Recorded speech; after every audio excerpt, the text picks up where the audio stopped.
Carmela, é uma alegria estar aqui com vocês de novo. E hoje a gente vai falar do tempo, né? Do tempo de Deus. Então eu queria que vocês me acompanhassem nessa jornada. Vamos lá. Quando a gente lê, né, na Gênesis, no primeiro capítulo ali, a gente vê a criação do mundo. Então tem um trecho em que se diz que Deus criou, né, o céu e a terra, disse haja luz e houve luz. Deus chamou a luz de dia e as trevas chamou de noite, né? E a tarde e a manhã foi o primeiro dia. Então a Gênesis narra o primeiro dia da criação e ela fala da primeira medida de tempo, né? O dia e a noite, que iriam nos marcar, iriam marcar a vida de todos os espíritos encarnados na Terra. Essa era a medida, né, que a Gênesis nos traz. Mas, com a evolução da ciência, da física, o que Einstein nos trouxe, né? Ele nos disse que o tempo é relativo e que não é medido exatamente do mesmo modo em todas as partes. E para exemplificar isso, ele explica que se existe uma pessoa na Terra e outra num foguete ou numa nave espacial, né, aquela pessoa que está viajando naquela nave espacial, né, numa velocidade muito maior do que aquela que se movimenta na Terra, para ela o tempo passa mais devagar, ou seja, na medida em que a gente se desprende daqui, né, das forças da gravidade, a gente vai ter, o tempo vai parar, não só vai parecer que vai passar mais devagar, mas ele vai passar evidentemente mais devagar. Os relógios, né, todos os instrumentos vão mostrar isso, né? Então a gente já vê que o tempo, ele também é uma medida relativa, ele não é absoluta. E aí Santo Agostinho, né, quando ele comenta, né, sobre o tempo, nas confissões dele, quando ele fala que Deus criou tudo, então se Deus criou tudo, Deus também está submetido ao tempo? E essa é uma questão interessante, porque Deus, na verdade, a mente, a inteligência de Deus, né, aquilo que a gente chama Deus, ela viaja numa velocidade muito maior do que a nossa, né? Imagine que se a inteligência, né, que a gente chama de Deus, fosse se deslocar, ele ia se deslocar na velocidade da luz, porque é um espírito. E na velocidade da luz, o que acontece com o tempo? O tempo para. O tempo para, não existe tempo. Então Deus, para Deus, né, o passado, o presente e o futuro estão fundidos em um único momento. Então Deus nos enxerga desde o início da nossa criação até a nossa perfeição. Deus enxerga o infinito. Então a visão de Deus, né, desse momento aqui que a gente está passando é completamente diferente da nossa, porque o tempo de Deus é diferente, né? Mas nós que estamos aqui encarnados, nós precisamos desse tempo, porque o tempo é um conceito necessário, é como a gente se organiza, é como a gente organiza a nossa vida, é como a gente mede, né, os nossos dias, é como a gente consegue nos planejar, é uma medida necessária para que a gente consiga organizar a nossa própria experiência de reencarnação. Então, para nós, o tempo ele é necessário.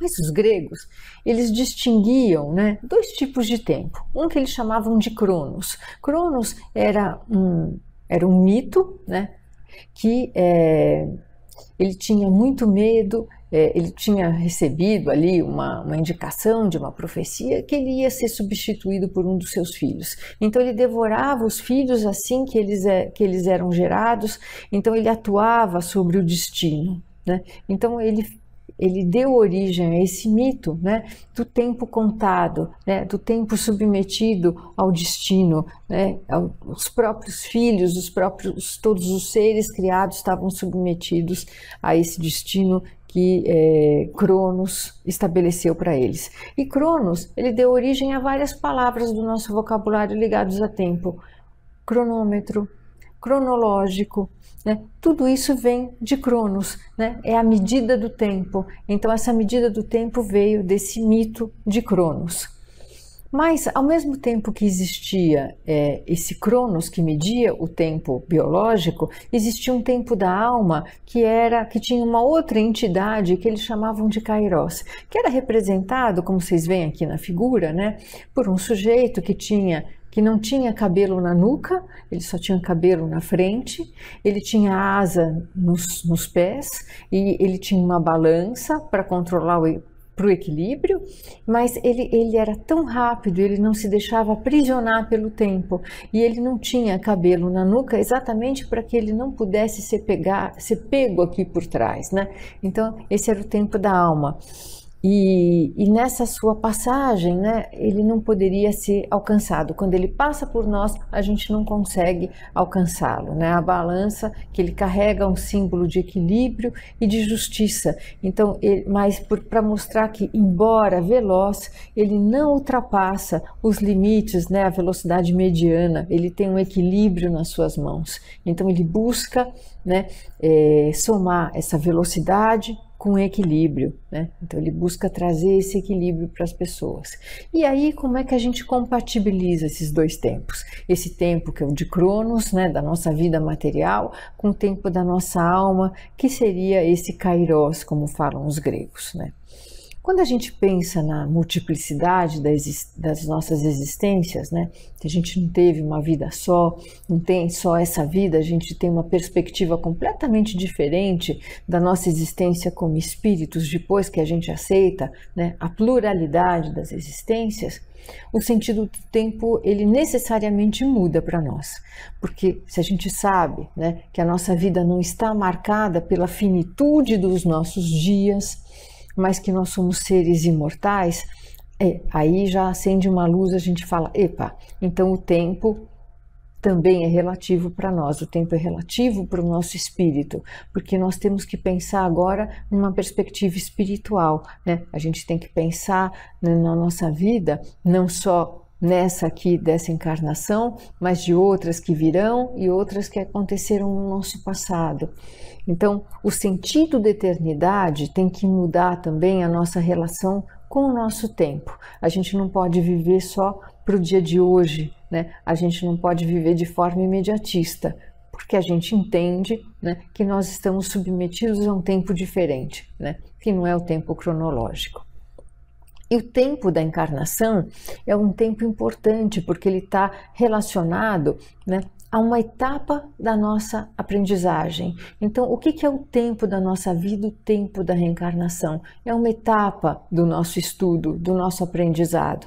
Então, nós fazemos um planejamento, né, vinculado a esse tempo, nós reencarnamos, né, com o fluido vital exatamente para essa experiência que a gente desenhou, com os mentores, com os desafios que a gente ia experimentar aqui. Então a gente tem ali, né, uma parcela de tempo que a gente reservou para o aprendizado do nosso espírito.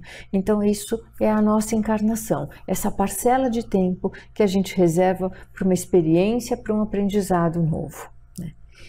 Mas nessa encarnação mesmo, a gente percebe que muitas vezes a gente se diz sem tempo para nada. Nossa, eu não tenho tempo para nada, eu faço coisas e não dá tempo de fazer tudo, estou perdido, ainda mais agora na pandemia, né, em que as pessoas tiveram que se reorganizar para as tarefas e tarefas de casa, auxílio aos filhos, o trabalho, né, o home office. Então isso está bagunçando o tempo de todo mundo. Mas a gente percebe que muitas vezes a gente gasta o nosso tempo à toa, a gente desperdiça o nosso tempo. Quanto tempo, né, às vezes a gente passa, né, fuçando ali numa rede social, naquele scroll infinito, vendo a vida dos outros, se incomodando com coisas que a gente não tem como atuar, né? Quanto tempo a gente desperdiça das nossas vidas em coisas que não nos levam a lugar algum, não é? E a gente não consegue produzir tempo. Eu trouxe aqui o chapeleiro da Alice, né? Porque a Alice reclamou um dia com o chapeleiro que o tempo não era amigo dela, né? Que demorava, às vezes, quando ela estava na sala de aula, demorava muito para chegar a hora do almoço, né? Para ela terminar e ir para casa. Então ele falava, olha, é porque você não é amiga do tempo. Então, se você fosse amiga do tempo, você ia ver como ele consegue te ajudar, né? E quantas vezes nós também não somos amigos do tempo. A gente trabalha contra o relógio, a gente trabalha contra o tempo das nossas vidas, a gente se apressa ou a gente atrasa as coisas e não trabalha com o tempo ao nosso favor, né? E para explicar isso, eu trouxe aqui essa tabelinha que eu encontrei numa mensagem de André Luiz, né? André Luiz, ele fala das nossas horas inconscientes. O que ele nos explica? Que uma semana tem 168 horas. Então, se a gente trabalhar muito, vamos imaginar que nós trabalhamos mais do que 8 horas por dia, né? Vamos contar horas, sei lá, de deslocamento, quando a gente pode se deslocar. A gente está ligado ao trabalho 10 horas por dia. A gente dorme 8 horas por dia, vamos imaginar que todo mundo dorme bem. Então nós teríamos 6 horas de saldo nos dias úteis e 16 horas nos finais de semana. No final, em toda a semana, nós teríamos 62 horas livres, mais de 2 dias e meio, né? Que André Luiz chama de horas inconscientes. O que é que você que está aí nos assistindo faz com 62 horas livres que você tem por semana? Como é que você gasta 62 horas do seu dia, né? Então, muita gente, quando mostra essa tabela, se espanta, né? Porque dá para fazer uma pós-graduação, dá para fazer um outro curso, dá para fazer ginástica, dá para fazer tanta coisa com 62 horas livres, né? Dá para ouvir uma palestra espírita que gasta 1 hora, dá para ajudar os outros, dá para fazer um trabalho voluntário. Olha quantas coisas a gente faz com 62 horas livres na nossa semana, sem tirar a hora do trabalho e sem tirar a hora do sono, né? E a gente ainda tem coragem de dizer que às vezes não tem tempo para nada. Então, voltando lá no chapeleiro da Alice, né? Se a gente transforma o tempo num amigo, se a gente se organiza, se a gente olha com ele para esse tempo de uma forma melhor e não desperdiça com bobagem, né? Redes sociais, Big Brother, essas bobagens, né? Que vão drenando a nossa energia e que vão nos deixando cada vez mais, às vezes revoltados, às vezes indolentes, né? A gente vê quanto tempo a gente tem livre e não percebe, né? Então isso é importante.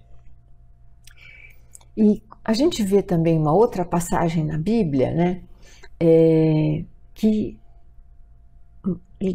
Lázaro, né? Lázaro tinha 2 irmãs, Marta e Maria, e quando houve, né, aquilo que se achou que Lázaro tinha morrido, na verdade, né, era um fenômeno de catalepsia, mas acharam que Lázaro tinha morrido, então eles foram falar com Jesus para que Jesus corresse ali e ajudasse Lázaro, né? Então uma das irmãs de Lázaro pediu para que Jesus voltasse e fosse ajudá-lo, né? E Jesus levou 2 dias. E aí, o que eu pergunto para vocês, Jesus atrasou 2 dias, né? Porque quando ele chegou, né, foi isso que Marta falou para ele, mas por que você demorou tanto, né? E aí Jesus olhou para aquela situação, ele sabia o que estava acontecendo, ele sabia que Lázaro não tinha morrido, e aí, então, ele trouxe Lázaro de volta, né? E aí a pergunta, né? Jesus se atrasou, né? Ou aquele era o tempo necessário, né? E o Rubem Alves, que é o poeta, ele tem uma frase que eu gosto muito, né? Que Deus não se atrasa. A gente é que às vezes não sabe esperar, né? Às vezes também a gente pede um auxílio para a providência, né? E aquele auxílio ele vem naquele tempo certo, mas a gente se angustia e muitas vezes na espera, né, desse auxílio, a gente acaba se precipitando e fazendo bobagem, até agravando a situação que a gente está vivendo. Então, às vezes a gente pede, mas a gente não sabe esperar o auxílio que vem no momento certo, né? Como nesse caso aqui de Lázaro, né? E o tempo das coisas, né? Existe todo um tempo de maturação. Existe um tempo em que o auxílio às vezes vem da forma mais inusitada, não vem da forma que a gente às vezes espera. Ele vem através de um outro canal, de uma outra pessoa que a gente não imaginava que fosse nos auxiliar, nos ajudar, né? Então, quem acredita na reencarnação não pode entender, vamos dizer assim, ou não pode se precipitar achando que as coisas não têm o tempo certo. E é isso que eu vou mostrar aqui para vocês, é isso que a gente vai conversar. Muitas coisas, quando elas estão fora do tempo, muitas vezes elas nos chocam ou elas acabam dando errado. Por exemplo, né, quando o filho tem muita liberdade logo cedo, a gente vê que ele ainda não tem maturidade para lidar com aquela liberdade toda e ele acaba se precipitando por falta de maturidade e fazendo coisas equivocadas. Muitas vezes a gente vê jovens também que conseguem o sucesso, a fama muito cedo, né? E acabam não sabendo lidar com a fama, com o dinheiro e acabam até muitas vezes perdendo tudo aquilo que conseguiram, não sabem lidar com a fama e acabam fazendo bobagens. Também é muito comum, né? Quando o jovem também está ali terminando, se preparando para o vestibular, então estão lá ali no terceiro ano e aí os pais ficam pressionando, ele tem o terceiro ano para terminar, tem o vestibular para fazer, né? Deixa terminar o estudo, deixa fazer vestibular depois, ou então ver se ele consegue lidar com as duas coisas e aí sim, né? Aí ok, né? Não é uma pressão se a pessoa consegue lidar com tudo de uma vez só, cada um é um, e às vezes a gente comparando as pessoas, a gente quer que alguns se desenvolvam no tempo dos outros. Às vezes não dá, às vezes o tempo daquele espírito, ele é diferente, o tempo de maturação para as coisas é diferente, e às vezes a gente quer forçar a barra e as coisas acabam sendo fora do tempo daquela pessoa, daquele espírito, e a gente acaba prejudicando as pessoas ou elas também se prejudicam, né? Existem também aquelas pessoas que vivem do passado, né? Elas não conseguem olhar para frente, não conseguem olhar para o futuro, elas ficam presas aos acontecimentos do passado, às lembranças, né? A gente deve ser grato às boas lembranças, a gente deve ser grato até às lembranças desagradáveis, porque elas também nos ensinam, são experiências às quais a gente deve ser grato. Mas a gente não pode respirar o ar que a gente já respirou, né? A gente tem que se abrir para o futuro, se abrir para as novas experiências, se abrir para a vida, né? Então também a gente não pode ficar preso ao tempo que se foi. Existem também aqueles que vivem fora do tempo, né? Que também só se projetam para o futuro. E aquele que só pensa em viver o futuro, ele não vive o presente. Então, aquela pessoa que está sempre planejando, né? Mas ele não consegue viver o momento de agora, né? São os sonhadores. Então, aquelas pessoas que estão sempre sonhando, mas elas não conseguem aproveitar o tempo presente. Então, elas acabam desperdiçando as experiências de hoje, né? Então fica torcendo para aquele dia chegar e quando chega ele já está pensando na outra experiência. Então fez um planejamento para uma viagem, aquela viagem chegou, ele já está pensando na próxima. Não, viva aquela experiência, né? Viva aquele tempo presente, viva, né? Aquele momento que está dentro da sua vida, né? A gente tem que viver os momentos que estão presentes na nossa vida, como a natureza, né? A natureza tem uns tempos que é cíclico, não adianta você querer apressar a colheita, não adianta a gente querer apressar, né, o tempo de maturação, né, o tempo de amadurecimento do fruto. Ele tem aquele tempo e ele precisa, se a gente observasse mais isso, talvez a gente entenderia que nós também estamos sujeitos a um tempo que também é cíclico, nós também somos sujeitos à lei do planeta em que nós estamos encarnados e nós também precisamos desse tempo, né? O tempo da nossa maturação, o tempo do nosso aprendizado, o tempo das nossas colheitas, né? O tempo da nossa semeadura. Então, no Eclesiastes, né, tem uma passagem bonita que é há tempo de plantar, há tempo de colher, né? Há tempo para tudo. E nós também temos que entender na nossa vida que nós precisamos respeitar esses nossos ciclos, que nós também temos que respeitar a nossa maturidade, o tempo de interiorização, o tempo de aprendizado. E muitas vezes, como nós estamos vivendo num tempo em que tudo tem que ser imediato, tudo tem que ser muito rápido, a gente acaba não amadurecendo, a gente acaba se pronunciando muitas vezes sobre assuntos que a gente não conhece de forma apressada, a gente acaba tomando decisões precipitadas. Então, às vezes, é bom parar, põe a bola no chão ali, respira, pare, pense, respire, né? E vá em frente. A gente tem que, às vezes, saber se dar um tempo, né? E o presente é o tempo em que a gente está vivendo, né? A gente, por meio de vários instrumentos, a gente tenta dominar o tempo, mas a gente tem que entender que o presente é o tempo da vida, né? Então, a gente tem que olhar com carinho para o tempo que a gente está vivendo, por mais desafiador que seja. Nós estamos vivendo agora um tempo na Terra, né, de desafio coletivo. Nós estamos vivendo uma pandemia, né? Então, a gente tem que olhar para esse tempo como um tempo de aprendizado coletivo, em que talvez a gente tenha que desenvolver alguns valores importantes, valores de solidariedade, né? Valores de fraternidade, de amor universal, compreendendo que se nós todos estamos passando pelo mesmo desafio, significa que todos estamos ligados, né, a um mesmo destino, um destino comum. Então, a gente deveria prestar mais atenção ao que esse tempo de hoje está tentando nos ensinar, não é? E quando a gente não presta atenção no tempo, quando a gente tenta atropelar o tempo, né, a gente sofre. E a ansiedade é um desses males psicológicos que está ligado ao tempo, a forma como a gente encara o tempo, né? A perspectiva, muitas vezes, de uma ameaça futura, né, uma entrevista de emprego ou alguma coisa que a gente vai ter que realizar no futuro, né, nos causa um desconforto. E esse desconforto às vezes é excessivo, que acaba nos atrapalhando. Então a pessoa começa a vivenciar a experiência futura antes dela acontecer. Então, ao invés de se preparar com serenidade, a pessoa começa já a imaginar tudo aquilo que vai acontecer. Nossa, então vai acontecer. E ela já começa a se apavorar. Isso é ansiedade. A pessoa vivencia, né, no seu psicológico, na sua mente, aquela situação futura.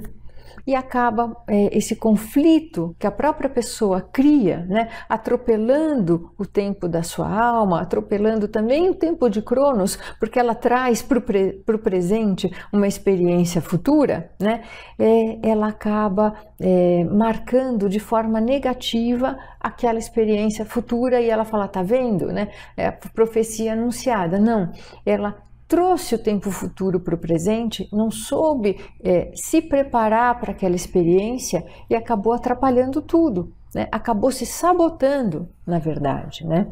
Então, ela acabou ela acabou transformando o futuro numa ameaça para si mesma, né? E isso tem tratamento, né? Então, as pessoas que sofrem de ansiedade, elas precisam procurar mesmo ajuda para aprender a lidar com o tempo da espera, né? O tempo do aprendizado de si mesmos.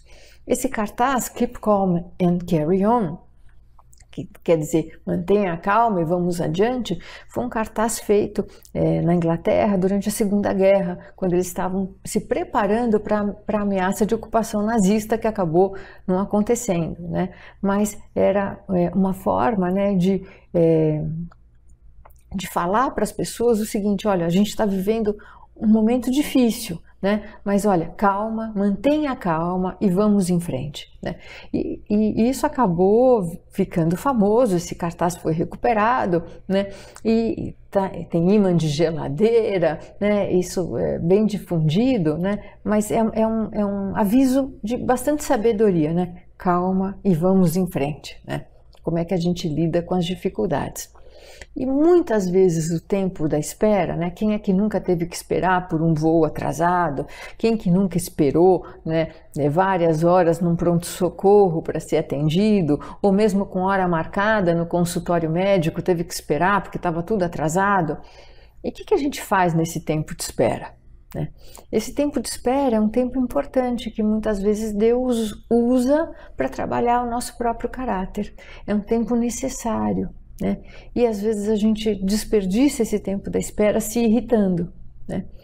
Então, esse tempo da espera, ele pode ser muito útil se a gente transformá-lo em um tempo profícuo para nós, para a leitura de um livro. Sempre que a gente vai para alguma atividade que a gente sabe que vai atrasar, a gente já tem que se preparar para ela, né? Eu sei que eu vou ao médico, ele vai se atrasar. Leva um livro, né? Leva um livro e relaxa. Já programa, né, a próxima tarefa para bem depois, né? Não conta, né? Não fica contando que você vai ser atendido no horário se você sabe que vai atrasar. Mesma coisa quando você tá, né, vai pegar um voo. Mesma coisa. Acredita que ótimo se tiver no horário, mas se não tiver, se prepara para a espera, né?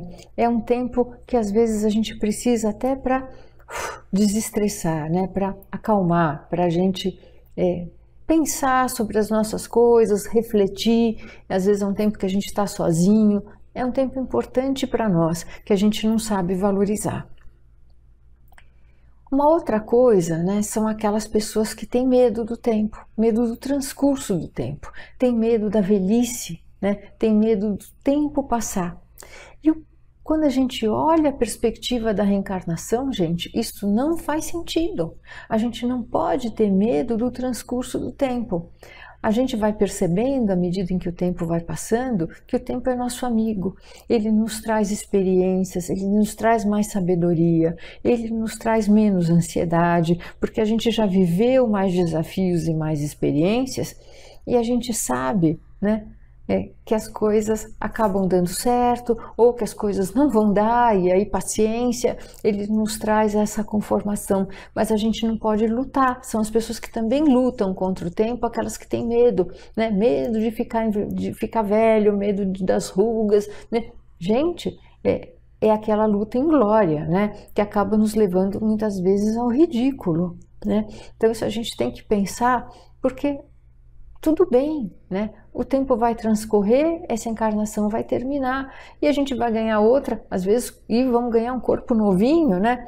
Então não tenham medo do envelhecimento do corpo também, porque ele também isso, faz parte do nosso projeto de reencarnação, né? A gente tem que aceitar as próprias limitações decorrentes da velhice, porque elas também nos trazem a humildade, o entendimento, e a gente precisa disso, né, para se preparar para outra vida. Eu sempre digo que é cedo para a próxima encarnação.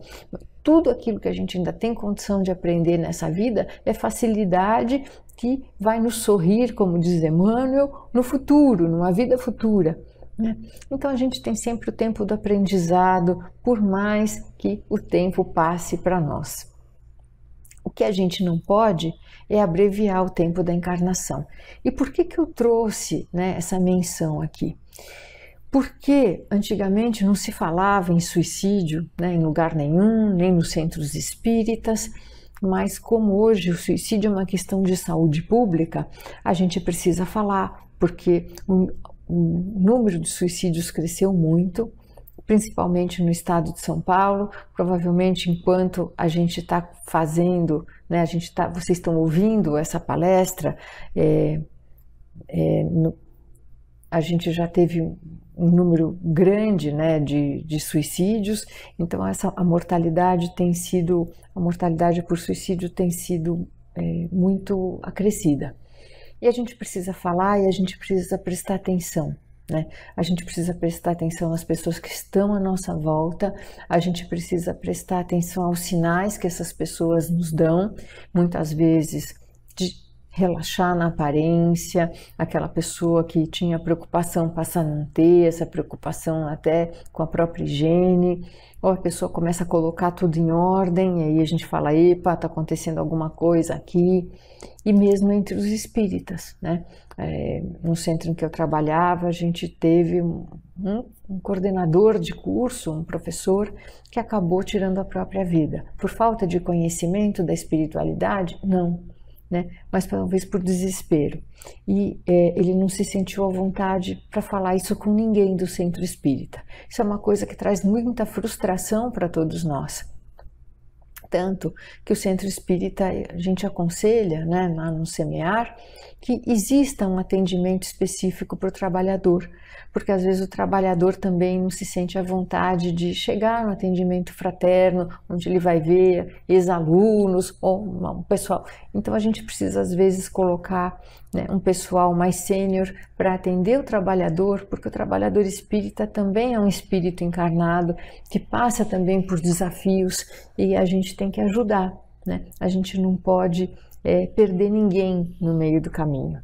Então a gente tem que ter as portas abertas também para os nossos trabalhadores que muitas vezes estão passando desafios materiais, desafios emocionais, né? E a gente precisa ter ali um espaço para que eles também possam desabafar e se reequilibrar, né? Porque as pessoas são seres humanos, né? E se a gente não compreender isso, a gente não entendeu nada, né, do que a gente está fazendo aqui.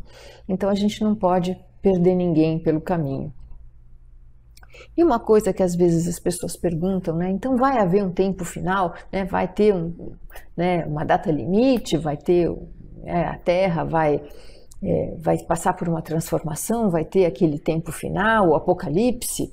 E eu acho isso, gente, isso é opinião minha, né? Uma grande bobagem, né? Isso serve para amedrontar as pessoas. Isso já serviu no passado, né, para venda de indulgências. O medo não traz progresso espiritual. As pessoas não evoluem pelo medo. As pessoas evoluem pela razão, pelo entendimento, pelo exercício do amor. Se a gente está passando, meus amigos, se a gente está numa transição entre um mundo de expiação e de provas para um mundo de regeneração, essa transição ela tem que ser feita não mais pela dor, mas pelo amor. Nós é que estamos tão viciados na dor que a gente acha que precisa da dor para a transformação. Não, a gente precisa do amor. É o amor que vai melhorar a psicosfera do planeta Terra. É o amor que vai melhorar, né, a psicosfera de cada um de nós. É o exercício da caridade que vai nos levar a outros patamares. Não é a dor, né? A dor nos trouxe até aqui, mas nós já passamos, estamos saindo do mundo de expiação e de provas para o mundo de regeneração. Essa virada de chave não pode ser pela dor, tem que ser pelo amor, e é isso que nós temos que compreender. A gente tem que se desvencilhar, né, da dor como ferramenta de aprendizado. A gente vai passar essa fase. Então, essa virada de chave é pelo amor. E quando a gente lê, né, na Gênese do Kardec, a gente vê que a gente está nessa fase de transição há pelo menos 150 anos. Eles falam ali, né, que a gente está num período de transição. Então, se há 150 anos nós estamos em transição, significa que essa transição é lenta, ela é gradual, e são degraus que a gente vai galgando, né, pouco a pouco, e quando a gente estiver preparado, quando nós todos estivermos preparados, né, o mundo muda. Né? Porque a gente melhora a psicosfera da Terra e aí aqueles espíritos que não se afinizam mais a esse mundo mais amoroso não conseguem reencarnar aqui, não por castigo, mas por falta de afinidade. Então não tem outra maneira da gente esperar essa mudança senão amando e fazendo o bem. Né? É só dessa maneira que a gente vai melhorar. Então esqueçam essa questão de tempo final, porque o medo ele só traz, né, só traz vibrações negativas para o coração das pessoas que passam a se fechar cada vez mais, quando na verdade nós temos que exercer a solidariedade. É isso que a pandemia está nos mostrando, né? E uma pergunta que eu sempre gosto de fazer é se você tem tempo para Deus, né? Quando é que a gente lembra de Deus? A gente tem tempo para fazer a nossa oração diária? A gente tem tempo para pensar em Deus, né, na hora dos nossos desafios? A gente tem tempo, né, para estar com Deus, né, na nossa mente, no nosso coração, antes de ouvir alguém que chega até nós? Como é que a gente lida com Deus no nosso dia a dia? E aí uma pergunta, né, que é complementar a essa é: Deus é o seu plano A ou é o plano B? Né? Quando é que você recorre a Deus? Só quando deu tudo errado? Né? A gente espera dar tudo errado, bater a cabeça, né, para recorrer a Deus? Ou a gente fala com Ele, pede inspiração para os mentores antes das nossas tarefas, antes dos nossos desafios. Ou a gente vai fazendo as coisas no piloto automático e aí, se Deus quiser, né? Deus é seu plano A ou é seu plano B? Se ele for seu plano B, é hora da gente repensar e colocar Deus entre as nossas prioridades. A conversa com Deus. Jesus conversava com Deus o tempo inteiro, meus amigos. A gente não tem que ter vergonha, né, de falar com Deus, de falar com Jesus. Né? Ao contrário, a gente tem que buscar a sintonia com o Pai, com Jesus, com os nossos mentores, e não viver de forma automática. Porque se Deus for seu plano B, né, a gente também está desperdiçando o tempo. Né? A gente tem que botar um tempo para Deus também nas nossas vidas. Né? E aí é que a gente vai conseguir compartilhar o nosso tempo entre o tempo do relógio e o tempo da nossa alma, que é aquele tempo que não consegue ser pego por nenhuma armadilha, né? Então a gente tem o tempo cronológico, a gente tem o tempo do nosso dia, das nossas tarefas, como nos mostrou André Luiz, mas nós também temos as nossas horas livres, o tempo que a nossa alma está liberta, e é o tempo que a gente escolhe o que fazer, né, com aqueles minutos que nós temos à nossa disposição. Todos os dias são acrescentados à nossa conta, né, minutos, né, 52 mil minutos, né, e é mais do que isso. Né? Então o que a gente faz com isso tudo na nossa vida? Como é que a gente trabalha com esses minutos todos que são acrescentados cada vez que a gente abre os nossos olhos depois de dormir? Né? E aqui, voltando, né, àquela ideia inicial que eu conversei com vocês no início, né, de que o tempo para Deus não existe, porque a mente de Deus, né, ela trabalha na maior velocidade possível. Então, na velocidade da luz, que é a velocidade maior que a gente conhece, o tempo para. Né? Deus, ele nos vê perfeitos, porque Deus, no momento em que ele nos cria, ele já nos vê no futuro perfeitos. Então, vejam como é bonito isso. Deus não está preso, né, nos nossos equívocos, na nossa vida atual, né, às vezes nas nossas misérias. Né? Deus já nos vê brilhantes e perfeitos no momento em que ele nos cria. Então, para Deus, cada um de nós aqui, eu, vocês, todos nós, somos já perfeitos. Né? Deus já nos enxerga na nossa potência. O que a gente precisa agora, né, é enxergar isso para alinhar a nossa mente à mente do Pai. Né? Fazer com que a nossa mente se desprenda desse tempo da Terra, que é esse tempo contadinho no relógio, e aí a gente tem que buscar, né, esse tempo divino, esse tempo de Deus, o tempo da nossa alma, compatibilizar, né, esse tempo da matéria, que é necessário para o nosso, que é o tempo do nosso aprendizado, mas com o tempo da nossa alma, que é livre, né, para que a gente possa se apresentar para Deus cada vez mais como Ele nos vê. Então, era isso que eu tinha para falar para vocês. Muita paz a todos. Obrigada.